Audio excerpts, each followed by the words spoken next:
Good evening, my lovelies, and welcome. I'm Lady Creepypasta.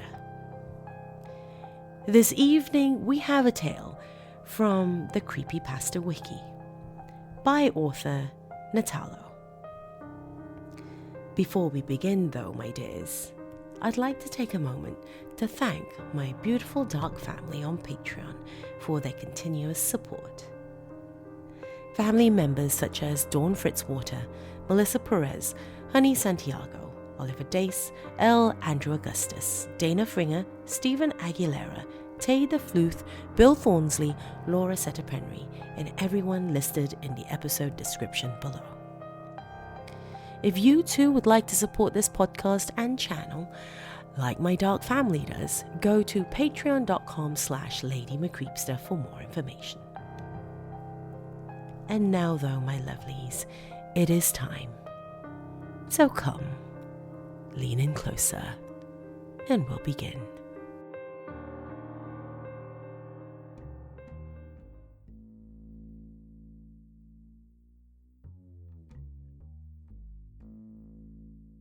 I always hear these rats scratching in the roof when I try to sleep.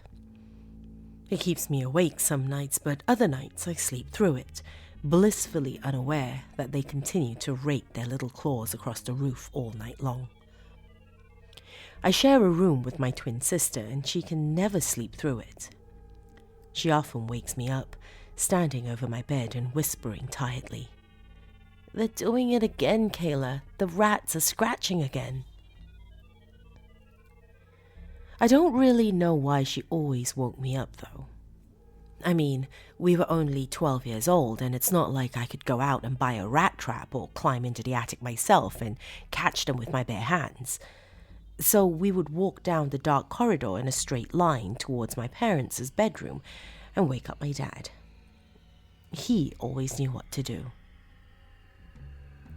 He would put us back to sleep and tell us the next day he would buy some new kind of trap to kill the furry bastards with. Don't get me wrong, I hate cruelty to animals. I think it's probably one of the worst crimes imaginable, and I'd do anything to protect one. But when you've been kept up night after night after night with those diseased vermin scurrying their way through your roof, looking for God knows what up there, you would do anything to get rid of them. And when I say being kept up for night after night, I mean months. The rats in the roof had been there ever since my sister and I had turned 12. The first time they made their existence known to us was the night we turned 12. Their little tapping claws scouring the roof, their beady eyes looking for food in the darkness, their diseased bodies pushing over one another to find anything edible. We wanted them gone, and my dad knew what had to be done. This one time, he bought these extra-strength rat baits, guaranteed to kill a rat with just one nibble of the navy blue rectangle of poison. He climbed through to the attic and into the roof, where he laid the little death squares all around the place. Climbing back down through the manhole, he turned to us and rubbed his hands together. "Now we just have to wait. They'll be gone soon." And he walked past us and out of the laundry. That night, we didn't hear a thing for quite some time. "Dad did it," I whispered to my sister. "He got them." Though I still wasn't entirely sure. Looking back on that now, I think that I said that more to reassure myself than to comfort her. Although, as the night progressed, we began to hear noises again, and I knew the rats hadn't fallen for the bait. We would have to consult our dad again in the morning. I always thought it was strange how we never heard them during the day. Maybe that was due to the fact that it was quieter at night and easier to hear them, or they never came out during the day. Whichever it was, I didn't care at the time. I just wanted them dead, and nothing was working. God knows how many different traps and different kinds of bait we stuck up in the roof. I bet anyone else who poked their heads into the attic would think it was a secret stash of poisons belonging to a serial killer. But we were just desperate to get rid of them, and they seemed desperate not to leave. Dad had eventually had enough, as understandably anyone would. My mum had begun to grow tired of his money wasting on all of the different products he had bought trying to get rid of them. She suggested that he climb into the roof and find out where they were coming from, and if any at all had died. So, drawing near to the end of his tether, he climbed into the attic with a torch. "You're going to have to go all the way down to our bedroom, because that's the only place they ever scratch," my sister said as his legs disappeared into the thick blackness up above. We could hear him thumping and crawling his way along the roof all the way down the hallway. "Have you seen any dead rats yet, Dad?" I called, hoping the darkness hadn't swallowed him entirely and drowning him and the sounds of the outside world. Luckily, it hadn't. "Not yet. It's weird. There isn't even any evidence proving that there were ever rats up here. It's really strange." He trailed off mid-sentence, and I thought it would be best to let him concentrate. After a few minutes of thumping around in the roof, he crawled back out through the attic. No dead rats or traps or anything, except for an old, torn, bloodied T-shirt. "What's that?" I asked. "I just found it. I've got no idea who it belongs to. Probably been accidentally thrown up there during a party or something," he said as he threw it into a nearby bin. "That's not the only weird thing either.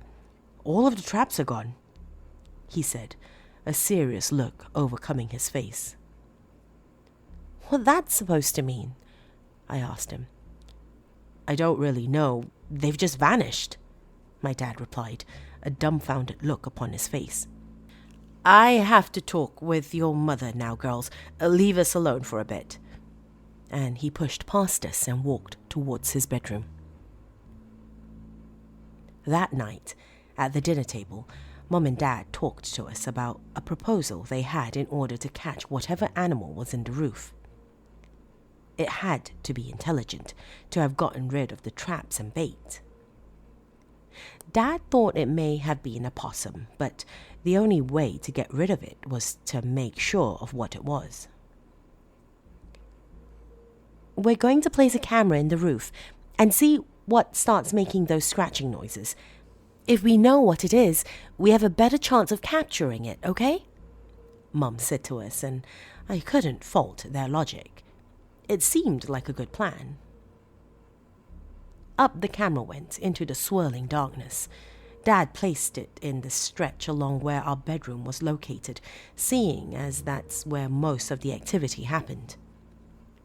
He put a SIM card in the camera with 12 hours of recording time on it. Dad put the camera up there at 8 p.m. and would retrieve it at 8 a.m. Then it was just a waiting game. I heard the scratching noises all the way through the night as usual. They started at exactly 9:24 p.m. I know because I checked the time so I would know when to fast forward the camera in the morning. A pungent odor had also made itself known ever since Dad found that T-shirt. It smelled like raw sewage, and my nostrils were always burning when I woke up. But considering we had no idea what we were up against, Dad couldn't do much about it. I couldn't really get a wink of sleep because I knew that the next day we were going to discover what the animal was and get rid of it. So I just lay awake all night long, thinking of the blissful days of sleep that lay ahead of me. At a little past 8 in the morning, my dad woke me up and handed me the camera. "Watch this and tell me what animal it is," he said, turning to walk back out of my bedroom. "Where are you going then?" I asked him, stopping him in his tracks. The baits and traps mysteriously reappeared. I'm going to get a box to collect them and head up there. Funny thing is, they're right over your bedroom, he said, giving me the spirit fingers and exclaiming, "Ooh, spooky!" Then he laughed and exited my room. I shook my head and fast-forwarded the footage on the camera to the exact time I'd heard the scratching. After a few minutes of fast-forwarding, the camera read 9:20 p.m. I figured I would rewind it to the point where the animal actually came into the roof, so I might be able to recognize it better. 1 minute passed, 2, 2.5. I watched the screen intently to capture any kind of movement whatsoever. And then, finally, it made its emergence. Something that was curled in the fetal position of the far side of the corner began to move. Its spine was visible in the dim light, protruding through its pale yellow skin, almost the color of off milk. Its long and bony arms stretched outwards, its skinny and impossibly long legs stretching downwards. Its limbs seemed too long for its body. Cramped muscles from lying in the same position for hours and hours finally got relief. Its body was spotted with blood, and it had a bloody rag around its legs. Whatever it was disgusting, but the scariest part was when it turned towards the camera. Pure black eyes, the color of coal, stared straight into the camera. It opened its mouth in some kind of putrid grin, yellowing diseased teeth peeking out from its mouth, desperate to escape. It was at that point I knew it was a human. It crawled up to the camera, its bones visible through the thin yellow membrane acting as its skin. Its pure black eyes stared into the camera, then it touched the lens, and I could almost feel its brown, rotting fingernails against my skin.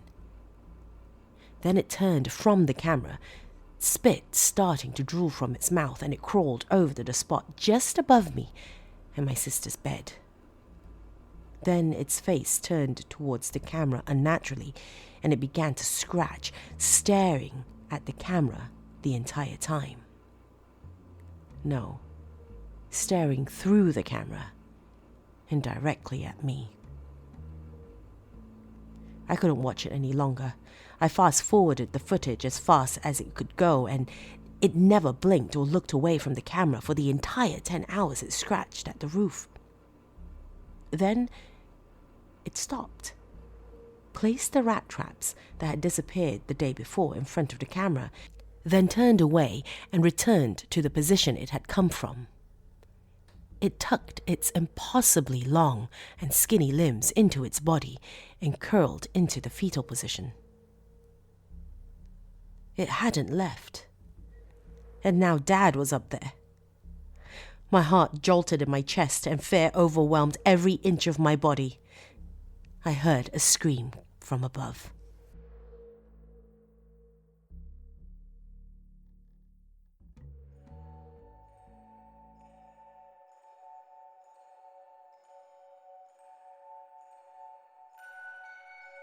Thank you for joining me this evening, my dears.